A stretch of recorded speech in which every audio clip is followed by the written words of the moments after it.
pretty big fan of the stage that's coming up next. I think it's one of the more interesting ones in this. I actually think this set of two are like the standout stages in this one, between Pandemonium and the one that we're going into. But yeah, so Weapon Converter is a really good one to pick up when you're able. I haven't checked the numbers on it yet, but it says that it takes damage you would take and deals it to special weapon energy instead of your health. And I don't know fully if that's if you have it equipped or if it happens from your inventory screen, but in any case, it's kind of like a nice sort of placebo to make you feel a little bit safer. I should really experiment with how that works, but that's for another time, I guess. But it looks like their virus resistance is absolute. So this is an important cutscene. This is where we're learning about what makes the new generations important. I'm immune myself. But if Axel's a prototype, then that means he could go Maverick too. And it's also Axel's little flavor bit. Right. He'll be okay. Let's analyze his data to be sure. What? Hey, I'm no Maverick. Heck, I'm a Maverick hunter. So, the gist of that is basically like, okay, it really looks like these guys shouldn't be able to go Maverick. This is a little weird.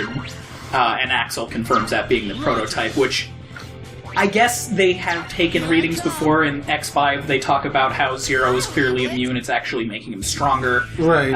And I don't really think it's ever touched on exactly why X is immune. I think it's in lore supposed to be a suffering circuit that does something about it, but that's a little bit more complex. Also, sharp blade hidden in the shadows, Dark Mantis. Well, I thought the whole reason that the Maverick virus was a thing is because nothing went through the 30 years morality shit that X went through. And that's part of why the suffering circuit is kind of cited as his immunity. Yeah, I thought it's just because you didn't put all your things through 30 years of morality like fine wine. It's also kind of a combination of that, the circuit, and then the fact that Dr. Light is just the best. Like, the whole cause of Irregulars in the first place and Sigma going bad is because Dr. Kane is the one that ends up producing Reploids based off of X's blueprints, but Dr. Kane is an archaeologist and has no actual place in robotics. Right. The same way that a veteran like Light would be. So, the real thought there is, like, you're trying to replicate like Adam, basically, while not being God. It's like the closest parallel that I can think of that is easiest to identify. And it's basically just like something goes wrong, and you're not supposed to know what, but that works because Kane wouldn't know what either. And the whole thing there is just like, well, X is immune because it's X. Like, it's light made. He can't. It just doesn't work that way. That trap room is good to have the Icarus Buster because of the wider shots. You can kind of hit stuff easier. As Axel, in that instance, you'll notice that I picked up some DNA cores. You want those coming up. It's pretty important to have his transformation going in here. Also, dodge the spotlights. Basically, anytime you hit a spotlight or get spotted by anything, it'll just pull out more security forces from those doors, which isn't really a big deal. It just slows you down. And they just keep coming until you kill the shield. Yeah, basically the commander. So, what you want to do in here, and don't fall down there, it's a real pain in the ass, if not almost impossible to get out, is switch to this Reploid, and then throw a grenade. Yeah, use his special weapon. So by default, that's triangle. His regular attack will throw a grenade, and that will kill him, and you'll have to reset the entire stage. Doing that salute opens this door. Once it's open, it's open. Then you use the electric weapon from anybody. I just use Axel's because it doesn't use ammo. To turn on the generator, and then while you're in here, use Charged Crystal Wall to get this metal. The generator and that metal are not mutually exclusive. You can technically get that without the electric weapon. What the electric weapon does is, now this whole stage is powered on. The searchlights are no longer a factor, and these platforms have been lowered. You'll notice when I was going past before that they weren't here. That will give us rare metal number 2, and it will also, a little later on, just down on the next floor down, give us what is technically rare metal number 3, but one of Zero's weapons.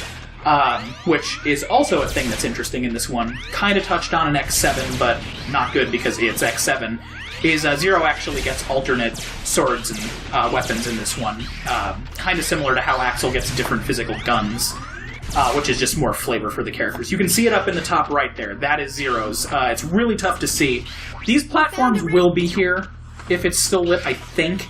I'm not 100% sure, but it's worth it to turn it on, and you'll probably be doing it that way anyway, so it's not a big deal. That's the reason that I wanted to get the high jump boots from Bamboo Pandemonium stage, because otherwise you would need Zero's double jump, and you need Axel to get into that room, so it's either I go through twice to keep X, I do a non-X level, or I have the high jumps, which obviously do that. We also saw a pretty big gameplay change with Axel, where like he can cancel his transformation at any time, and you can grab the DNA a whole hell of a lot faster. A lot faster, and we see that in the other stage. We were talking about something else at the time, but it is really invaluable. His copy shots don't need to be charged, but they're also not as rapid as his normal shots. I hate these fucking things. The perspective is terrible on them. You kind of want to do it when they're a little bit past where it looks like they should be. But Axel is a lot more viable in this game. Axel is actually a lot of fun to play as. I'm super willing to say that. Also, Zero is more viable in this game. Basically, just X8 is a really excellently put together game considering what came right before it, and that's a rare thing to see. So be sure to jump up this one. It's the third elevator shaft you get a light capsule. And it's easy to get to. Like, you could theoretically get this one first, if you really wanted. Actually, there's a couple that you could get first in this one, which also kind of lends itself to the modifiable nature of the neutral armor, which I really like. But yeah, this is the first body, I think you said? I think it's the body. Yeah, it's either a body or a helmet. It is a body. And, this one's really nice. He says it, but to clarify, this does something really similar to what the right armor was doing in the last stage, so things like Met bullets or smaller projectiles just won't damage X when he's wearing this armor. I'm pretty sure it makes him immune to the knockback as well, but I don't remember. I just know that you don't take damage out of it, which is really, really nice. Nice. And obviously that doesn't apply to a lot of stuff, but it actually does make a pretty big difference in certain stages if you're not quite as familiar with the enemy placement or not quite as good at dodging. But yeah, so we're already on the boss of this one. All things considered, this is kind of a short stage. I think the extra length of it kind of comes from learning the patterns of the security stuff and getting hung up by the security doors. I don't usually speedrun very often, but I actually really like trying to do this stage quickly. I think it lends itself very well to it, and it's pretty satisfying to get it down. Seeing A rank or higher in this one feels really good. And I love Dark Mantis' design. Like, it might, I don't know, maybe it's a little generic, but I think he's really cool. I'm not a big fan of his head, but the rest I really like. See, I even like the head. I don't know what it is about it. It's like the face bent, really. I think it just, he feels bug-like to me, and Insect Mavericks are always cool to me. Yeah, I definitely get insectoid eyes on his head jewels. Yes. No, I know what you're talking about. I mean the whole thing, but I know you know what I'm saying too. So this is what you were asking about last episode, is what this stage has to do with everything. It's kind of inferred that they're basically just arming themselves. So he's basically just like the one who's helping prep for battle, as opposed to all of the other preparations that the other stages are implying, which I'll go into more when it's more relevant and less spoilery. Yeah, well, I kind of feel like it could have been translated a little bit better, because it just sort of sounds like he's just an arms manufacturer. Which I mean is technically right. And I also don't remember what the other character dialogue implies for him too. I'm sure Zero is just like, let's start fight, but who knows. I like his fight a lot, because he actually feels threatening even when you do know what you're doing, because he's really quick, he's got a pretty easy grab that obviously you can break out of it. And then his projectile attacks are pretty tough to dodge, because they come down from the top, they're really tight together, the hitboxes are pretty big on him, and they're quick. He's kind of like Magna Centipede a bit. Almost. He's also got one of the cooler desperation moves, those will also just, ruin you if they hit you.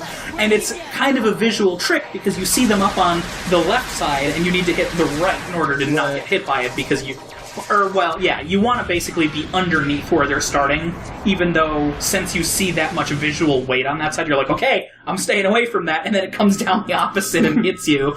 That's actually one of the first times that I've pretty cleanly gotten past that. I almost always pull a track spider and like, this is an obvious pattern that I just can't analyze in my brain, apparently. Unfortunately, his X weapon isn't super great, but that is more than made up for by Zero and Axel's weapons for him, so he's also pretty rewarding. And you get some good stuff out of his stage, too, so all in all, pretty solid. I really do think he's a high point of the game. You got through that stage as if it were your own backyard. Nice work.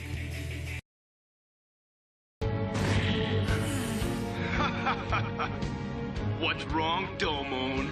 Are you finally able to admit that you alone can't beat me? Then I wanna see you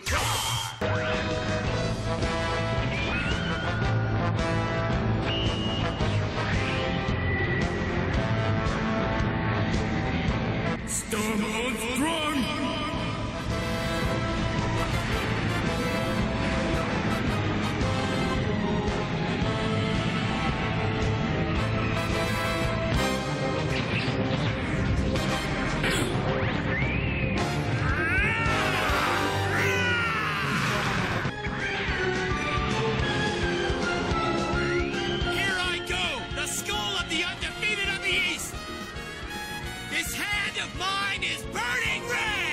Its loud roar tells me to grasp victory!